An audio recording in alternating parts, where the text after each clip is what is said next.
Hey Nesters, welcome back to Nesting Haven. Today we are doing the last stretch of the Goodwill thrift along with me. You guys know that I have already shared with you some of the new renovated Goodwill, so we are going to continue mostly in the hard goods today, and we can see what it's like. I think it's changed a little bit, but they still had some good stuff, so let's get to it.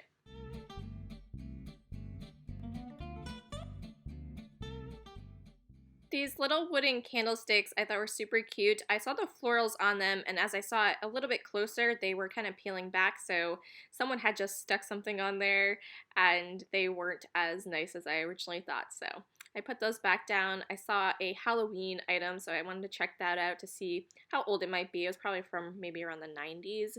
Didn't end up getting that either.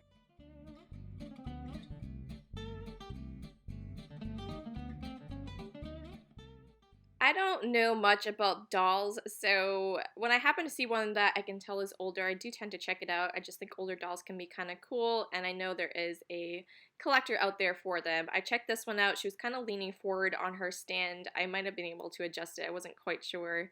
And I had picked up a few like that in the past, and they kind of just sat, so I just decided I'm just not going to deal with selling dolls right now.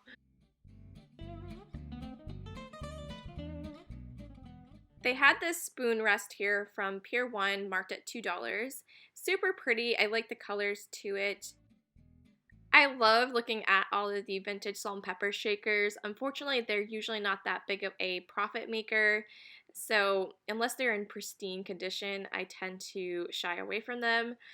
I saw this really cute hand-painted ceramic sleeping Santa. It was a cute little jar. It unfortunately did have some chips around the cover as well as the bed, so I did leave it behind. It was something I asked my husband because I kind of wanted to still get it. I was like, someone probably would still like that, but he ultimately said, yeah, where it's chipped, let's just go ahead and leave it, so I agreed.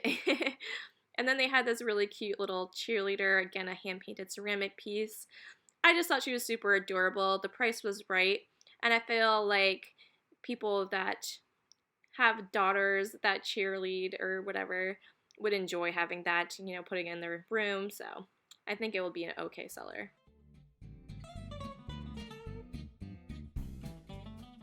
I'm starting to see the spring and summer themed items popping up, so that's exciting. Winter's almost over. That's always fun to see. There's a really nice Falls Graph picture in the back there that I didn't really look at because Falls Graph is just not that profitable. They kind of sit and they sell eventually, but there's not a big market for it really.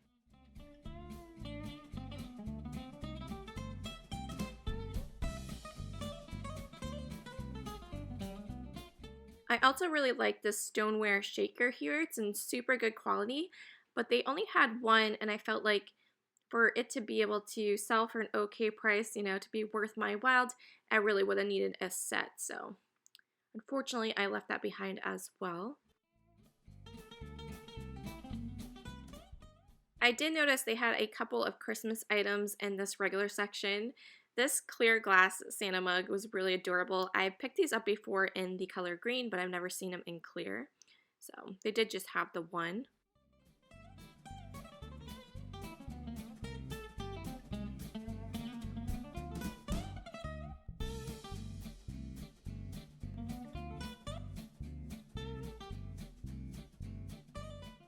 I did find a piece of Pyrex, but it was just the divided plain old opalware dish, so I have a bunch of those in my own collection, and I just don't need any more.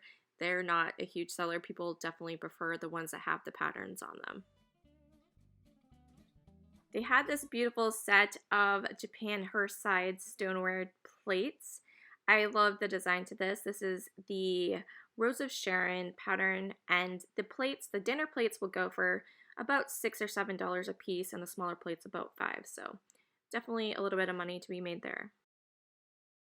This piece was interesting. It ended up being plastic. Had it been glass, I definitely would have picked it up. Not quite sure what I would have used it for. Anyone could have used it for, but it was very cool looking. I found this pretty ginger jar here in this gorgeous blue. It's a more common piece with that oriental look to the front there.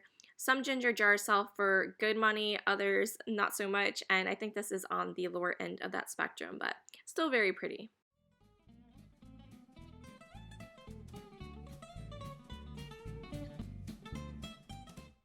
Again, more vintage Japan stoneware. I love the looks to the Japan stoneware pieces. It has that little bit of brown speckling throughout it. It's just amazing quality pottery.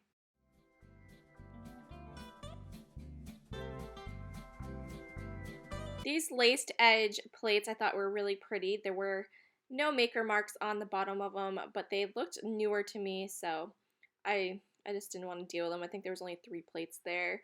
This was a really cool pottery piece as well. I'm super into the pottery, so anytime I can see a good quality piece, I always pick it up, and this was no exception. I did see a Gertrude Goose picture here. That was kind of interesting. When I pulled her out, I noticed there was a lot of black scratch marks on the backside, which may have came out with some magic eraser or Barskeeper friend, but I wasn't quite sure there. But yeah, I definitely put that pottery piece in my cart. I discovered these vintage Anchor Hawking Suburbia plates in the back. I like the oval shape to them. They had priced at $3 a piece, and my main issue with them, where the pattern was, it was kind of scratched up, so I just didn't feel like, it was the best quality at $3. It wasn't too serious. Maybe if I could only pay $1 a piece for them, I would have given them a try, but at $3 a piece, I expected them to be in much better condition.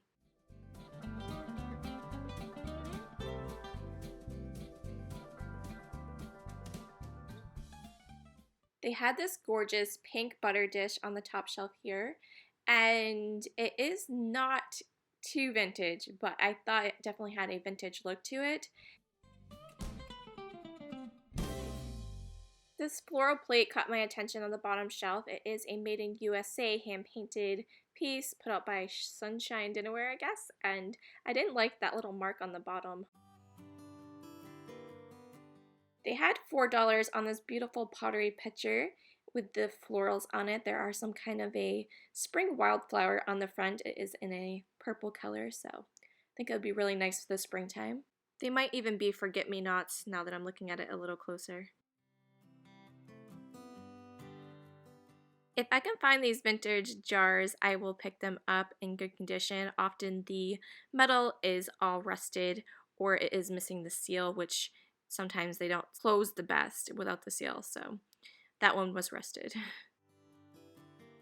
I'm a huge fan of vintage colored glassware, but amber glass, yellow glass, I just don't sell it that well, and I just need to stop buying it. It just sits and sits and sits. It's the least favorite color among vintage glassware, I swear.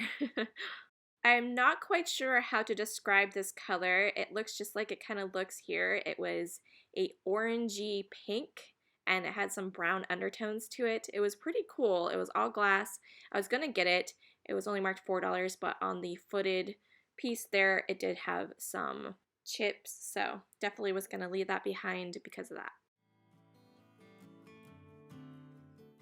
Devil egg trays actually sell pretty nicely, especially the vintage ones. It's just one of those things, especially around holidays, right?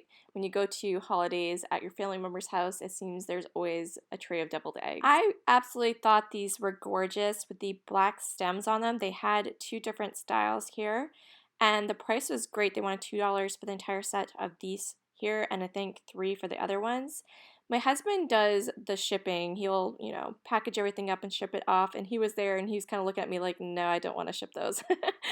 So I left him behind. I think he was just a little worried about the fragileness of them. I was happy to see that they were still doing the color-coded end cap shelves. I really enjoy it. I think we all have that particular color that we're drawn to, and it makes it really easy to find those pieces, and it's a nice variety. So I really like the looks of this piece here. I don't know if it was supposed to be a salt cellar or what, but it did have a chip on the outside of it. Super unfortunate. This was a hand painted pottery piece, probably a high school pottery piece even. I thought it was really nicely done though. There was no signature on it, but I love the colors to it, and it was only a couple bucks.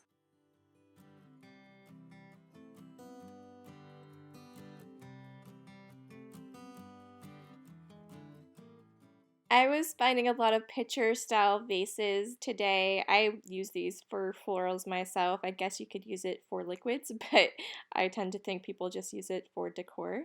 And this one was super gorgeous. I ended up finding a chip on the spout on it. It was kind of insignificant, but I am trying to do a little better about not getting stuff with chips, just being a little bit more picky on things like that. But with the potential of someone using it for a liquid, I didn't want to get it where it was right on the spout.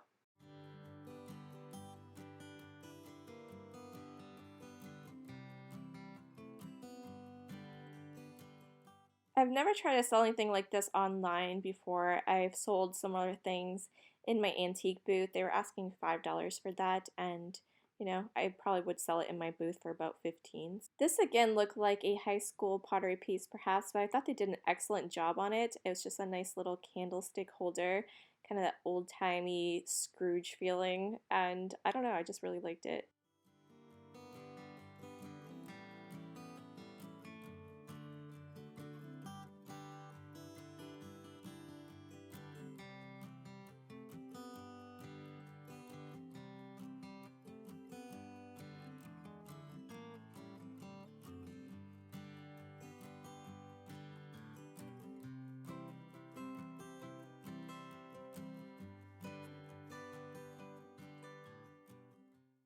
What do you guys think of these two giant owls I found? I thought they were really neat. I believe they had $4 a piece on them, and I like that they were sitting up perched on some books. So I've never seen anything like that before.